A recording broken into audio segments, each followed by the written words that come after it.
بھائی اب تو میں آیا ہوں اس مرحلے پر جس مرحلے پر اپنے سارے سننے والوں کو روک لینا ہے. بھائی یہاں تک میرے ساتھ آ گئے نا, یہاں تک میرے ساتھ آ گئے کہ رب نے خلافت دی. پہلی خلافت رب نے دی, آخری خلافت رب نے دی. تو اب ہدایت کے تسلسل کو سمجھنا. بھائی یہاں دو جملے سنتے جانا اور ان دونوں جملوں کو اپنے ذہن کے اندر محفوظ رکھنا. سورہ محمد میں آواز دی. دیکھو اب نبوت سے خلافت منتقل ہو رہی ہے. منہم من یستمع الیک حتی اذا خرجوا من عندک قالوا للذین اوتوا العلم ماذا قال آنفا. حبیب یہ تیرے پاس بیٹھنے والے تیری بات سن کے باہر جاتے ہیں اور صاحبان علم سے پوچھتے ہیں کہ رسول کیا کہہ رہا تھا.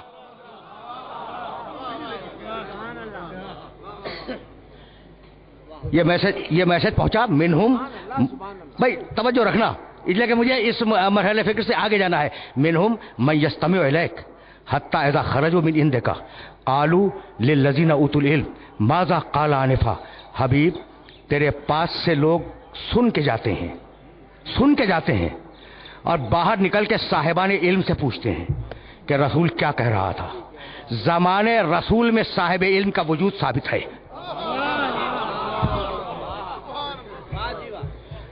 دیکھو یہاں سے آگے جاؤں گا میں, اور جہاں تمہیں لے جانا ہے وہ منزل فکر معین ہے اور میرے ساتھ چلتے رہنا. حتی اذا خرجوا من عندک قالوا للذین اوتوا العلم. پوری توجہ سے سننا, تیسری مرتبہ یہ آیت پڑھ رہا ہوں. حبیب تیرے پاس بیٹھنے والوں میں ایسے ہیں کہ جب تیری بات کو پوری طرح سن کے باہر نکلتے ہیں تو صاحبان علم سے پوچھتے ہیں کہ رسول نے کیا فرمایا. تو رسول بیان کیا کر رہا تھا؟ قرآن بیان کر رہا تھا. تو جو کتاب زمانے رسول میں صاحبان علم کے بغیر کافی نہ ہوئی وہ بعد رسول کیسے کافی بن جائے گی؟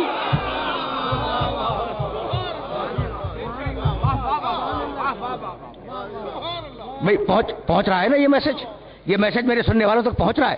تو اب جیسا رسول ویسے صاحب علم. اگر یہاں تک میرے ساتھ آ گئے تو صاحب علم کہاں ہے؟ زمانے رسول میں.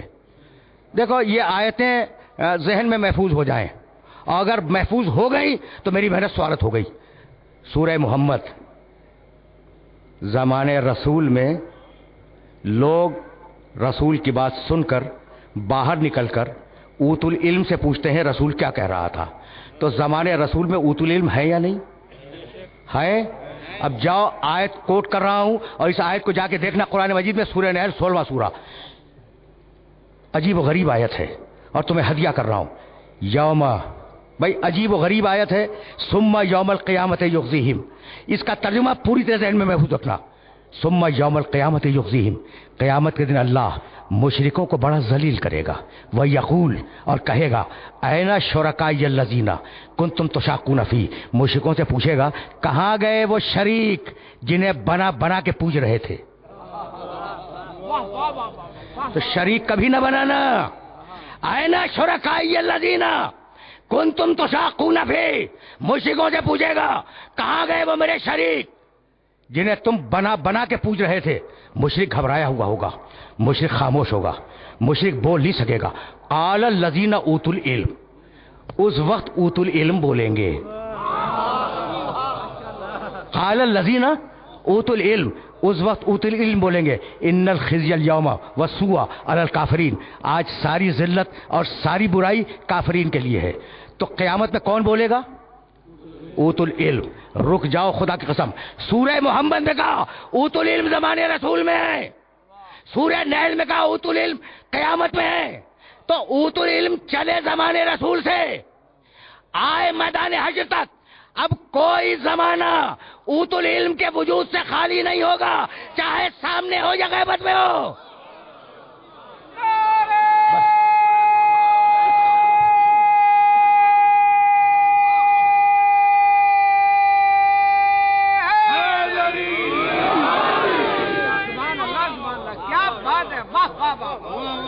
عجیب.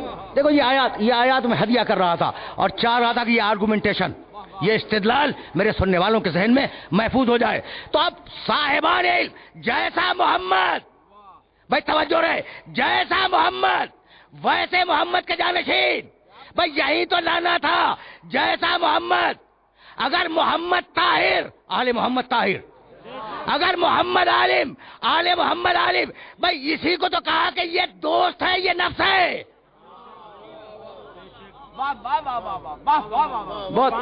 بہت عجیب و غریب مراحل سے میں گزر رہا ہوں اور گفتگو کو آیات قرآنی کے حدود ہی میں رکھنا چاہ رہا ہوں. شاید سطح عمومی سے آج بات بلند ہو جائے، لیکن اسے سطح عمومی سے بلند ہونے دو.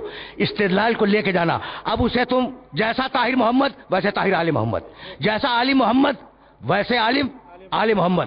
تو ساتھی اور ہے، نفس اور ہے. یہاں تک میرے ساتھ آ گئے نا. دیکھو ایک دن پیغمبر اپنی مسجد میں تشریف فرما تھے. کنز العمال میں اس روایت کو جا کے دیکھ لینا، اور اگر تم نے دیکھ لی تو میری آج کی محنت تو سوارت ہو ہی گئی. پیغمبر تشریف فرما ہے، شمع رسالت کے پروانے، پیغمبر کے چاہنے والے، وہ پیغمبر کو گھیرے ہوئے بیٹھے ہیں. ایک شخص اٹھ کے کھڑا ہوا، نام دیکھنا کتاب میں، اور کہا یا رسول اللہ، آپ کو اپنے ساتھیوں میں کون سب سے زیادہ پسند ہے؟ دیکھو کیا کانٹے کا سوال ہے. آپ کو اپنے دوستوں میں اور ساتھیوں میں سب سے زیادہ عزیز کون ہے؟ رسول نے کہا فلاں، نام بھی کتاب میں دیکھنا. اچھا اب جواب تو دے دیا نا رسول نے جواب تو دے دیا. بھائی توجہ رکھنا، رسول نے جواب دے دیا. جب جواب دے دیا تو چپ ہو جاؤ. پھر 5 منٹ کے بعد اٹھ کے کھڑا ہوا، کہنے لگا یا رسول اللہ، آپ کو اپنے ساتھیوں میں سب سے زیادہ کون عزیز ہے؟ پھر پوچھا، رسول نے کوئی اور نام لے لیا، فلاں. بھائی اب تو مطمئن ہو جاؤ. بیٹھ گیا.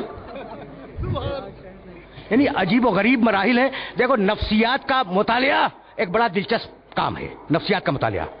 تیسری مرتبہ پھر اٹھ کے کھڑا ہو گیا اور کہنے لگا یا رسول اللہ، آپ کو اپنے ساتھیوں میں سب سے زیادہ عزیز کون ہے؟ رسول نے کوئی اور نام لیا، فلاں. اب دل کی بات زبان پہ آ گئی، چڑ کے کہنے لگا کہ یا رسول اللہ، میں پوچھ رہا ہوں کہ آپ کو اپنے ساتھیوں میں سب سے زیادہ عزیز کون ہے؟ آپ کہتے ہیں فلاں فلاں فلاں. آئے نا علی جون، یہ علی کا نام کیوں نہیں لے رہے؟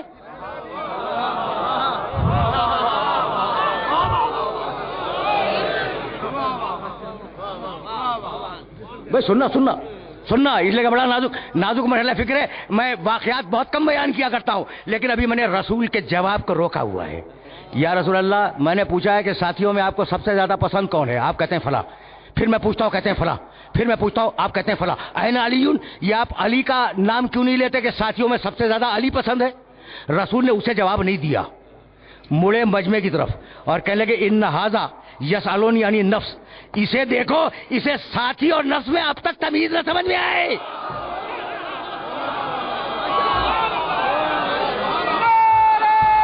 عجیب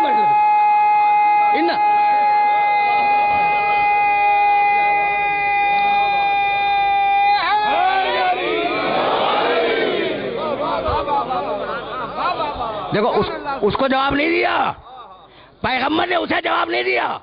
اپنے دوستوں سے کہنے لگے ان ھذا یسالونی عن النفس. بھائی یہ اتنے دن میرے ساتھ رہتے ہوئے اتنے گزار دیے، اسے ساتھی میں اور نفس میں تمیز نہیں ہے. تو سارے ساتھی ہیں، علی نفس محمد ہے.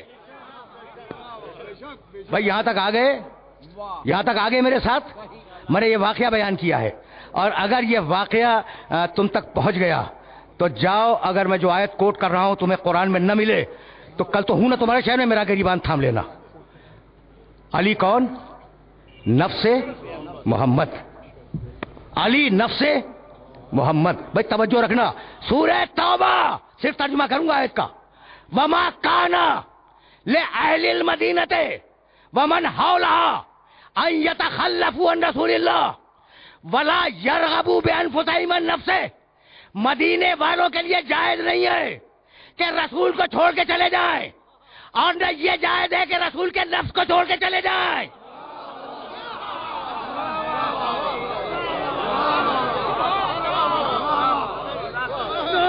بھائی سن،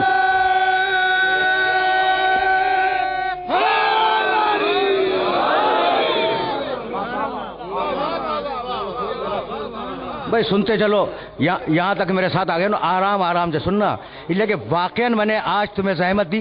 اگر پڑھے لکھے شہر کا پڑھا لکھا مجمع نہ ہوتا تو میں اتنے ڈیلیکیٹ اور اتنے نازک مسائل کو کیوں ڈسکس کرتا.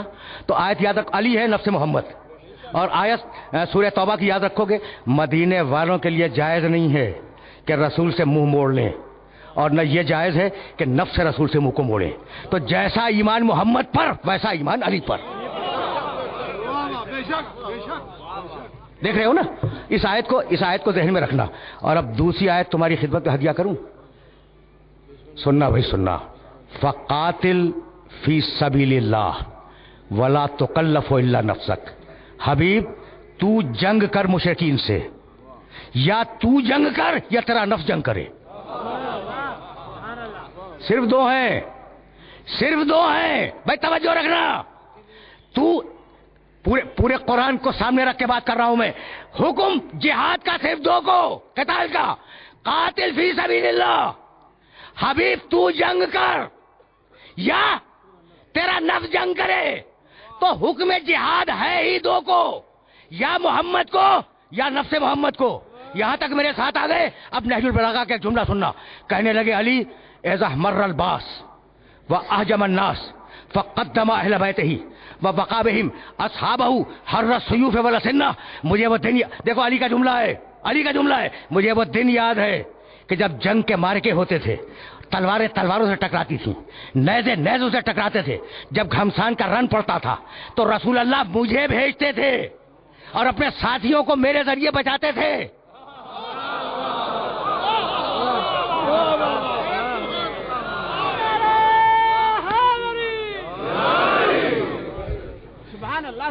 یہ علی بول رہے ہیں۔ اچھا، اور علی نے یہ جملہ پرائیویٹ کمرے میں نہیں کہا، ممبر سے کہا ہے۔ اور کیا کہا ہے پھر سننا علی کی پالیسی کو۔ علی کا ہر جملہ پالیسی ہے۔ ذرا یہ جملہ تو دیکھنا، اذا مر الباس واہجم الناس۔ جب مشرکین حملہ کرتے تھے اور جب جنگ اپنی ہولاکیوں کے عروج پہ آ جاتی تھی تو اللہ کے رسول مجھے بھیجتے تھے اور اپنے ساتھیوں کو بچاتے تھے۔ بھئی یہ کیا ہو گیا کہ علی کو جھونک دیا میدان جنگ میں اور اپنے ساتھیوں کو بچا لیا، ساتھی بچا لیے، اس لیے کہ یہ تو ہے شریف لوگ، یہ کچھ نہ کہیں گے، لیکن ان کی نسلیں کہیں گی کہ ہمارے باپ دادا نے اسلام کو بچایا تھا۔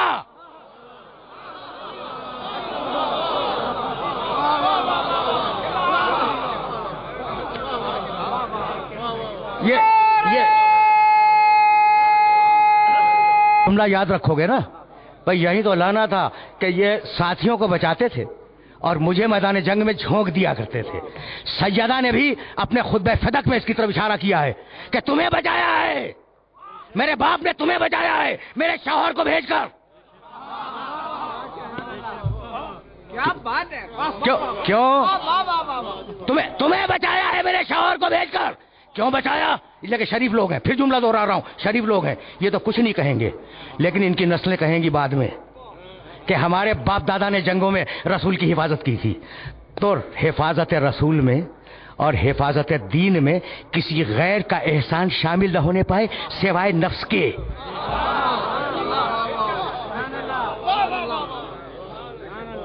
آ گئے نا یہاں تک؟ یہاں تک آ گئے بھائی؟ بہت توجہ رہے، اس لیے کہ میں نے واقعہ اب تیسری یا چوتھی مرتبہ کہہ رہا ہوں کہ بڑے نامانوس موضوعات آج میں نے ڈسکس کیے۔ بھائی یہی تو لانا تھا۔ تو اب بھیجا کسے؟ علی کو۔ بچایا کسے؟ ساتھی کو۔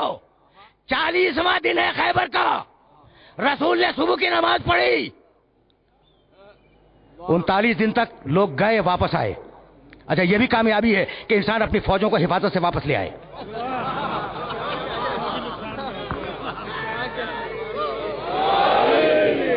لیکن تمہیں کسی مرحلے تک لے جانا چاہ رہا ہوں میں، اور اس مرحلے تک لے جانے کے لیے جملہ ضروری ہے۔ 39 دن تک کامیابی نہیں ہوئی، 40ویں دن جاؤ دیکھو تاریخوں میں، اور پھر جملہ کہہ رہا ہوں، نہ ملے گی ریوان تھام لینا میرا۔ 40ویں دن رسول نے صبح کی نماز پڑھی، اور صبح کی نماز پڑھنے کے بعد ہاتھ بلند کیے، کہا پروردگار خیبر فتح نہیں ہو رہا ہے، مالک تو خیبر کی فتح کو آسان بنا دے۔ یہاں تک آگے میرے ساتھ؟ خیبر، پھر کہہ رہا ہوں، یہ بچے سنے، بزرگ تو جانتے ہیں۔ صبح کی نماز پڑھی، صبح کی نماز پڑھی، اور نماز پڑھنے کے بعد ہاتھ بلند کیے اور کہا مالک خیبر فتح نہیں ہو رہا ہے، تو خیبر کی فتح کو آسان بنا دے۔ نبی کا جملہ ختم ہوا اور وہ حکم آیا نادی علیجن۔ بولا علی کو، بولا علی کو، وہ تیری مدد کرے گا صبح کی نماز کے فوراً بعد۔ بولا علی کو، نماز میں تھا ایاک نستعین، مالک مدد صرف تجھ سے مانگی، اللہ سے کی علی نے۔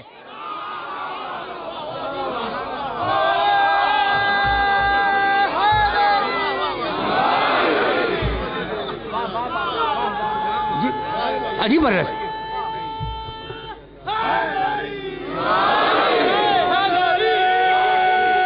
پہنچ رہی ہے نا۔ تو نماز صبح کے بعد کہا تھا نا، اور نماز صبح میں ایاک نستعین کہہ چکے تھے، مالک مدد صرف تجھ سے، صرف تجھ سے، کسی اور سے نہیں۔ تو مانگی مدد اللہ سے، دی مدد علی نے، حکم آیا۔ بھائی عجیب و غریب روایت ہے، ناد علی روایت ہے یہ، ناد علی مظہر العجائب، پکارو علی کو جو عجائب کا مظہر ہے۔ جبھی تو ملک صاحب کو دھوکہ ہو رہا ہے بار بار۔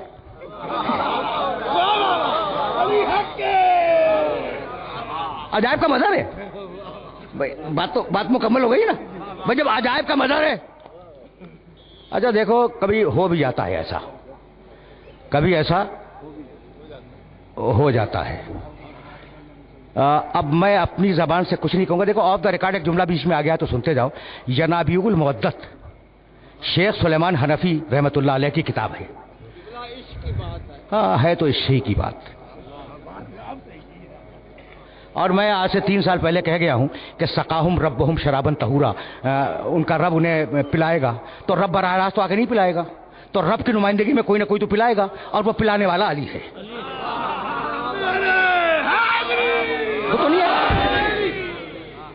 خود تو نہیں آئے گا۔ سقاہم ربہم سورہ حلقہ کی تفسیر میں یہ جملہ موجود ہے۔ اشرقت الارض بنور ربہا، امام زمانہ علیہ السلام کے سلسلے کی آیت مبارکہ ہے کہ اللہ کا نور آ جائے گا۔ ٹھیک، تو اب رب خود تو آنے سے رہا، لیکن وہ ایسا آئے گا جس پہ دھوکہ ہو جائے گا ربوبیت کا، ایسا ہوگا۔ تو شیخ سلیمان حنفی نے کیا لکھا کہ پیغمبر فرماتے ہیں کہ آدم کی تخلیق سے بہت پہلے ہم 14 معصومین نور کی صورت میں تھے عرش پر، اور اتنے میں فرشتے خلق ہوئے۔ جب فرشتے خلق ہوئے تو فرشتوں نے ہمارے نور کو دیکھا اور ہمیں رب سمجھا۔ تو اگر معصوم نگاہیں دھوکہ کھا سکتی ہیں،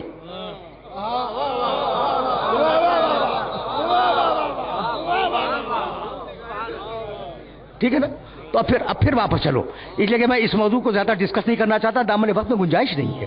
اچھا، ناد علی مظہر العجائب، حبیب پکار علی کو، نداد علی کو جو عجائب کا مظہر ہے۔ تجد عون لک فی النوائب، حبیب تو اسے اپنی ہر مشکل میں مددگار پائے گا، ہر مشکل میں، کوئی ایک مشکل نہیں، ہر مشکل میں مددگار پائے گا۔